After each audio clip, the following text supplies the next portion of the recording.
The most unsettling part wasn't the insult. It was the silence that followed when the manager looked at her worn slippers and said, "Madam, this car is not for people like you."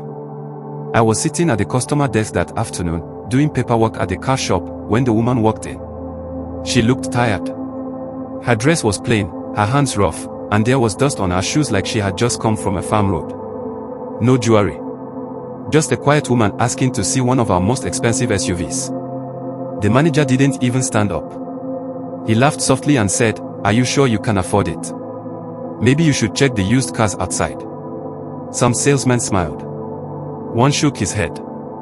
The woman didn't argue. She didn't raise her voice. She just nodded and said, "I asked to see this one." The manager waved her off. "Madam, don't waste our time. Go and come back with your husband or someone serious." She stood there for a moment, then turned around and walked out slowly.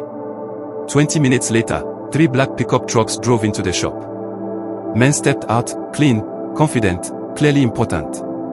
One of them walked straight to the woman, who had returned quietly and was standing near the entrance. "Ma," he said respectfully, "we have finished loading at the warehouse.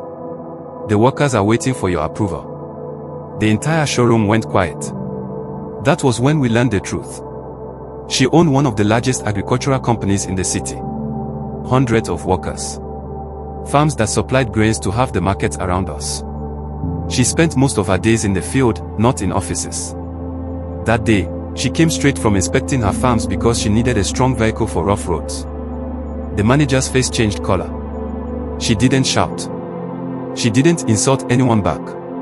She simply said, "I was ready to pay cash. But I don't buy from places where respect is optional."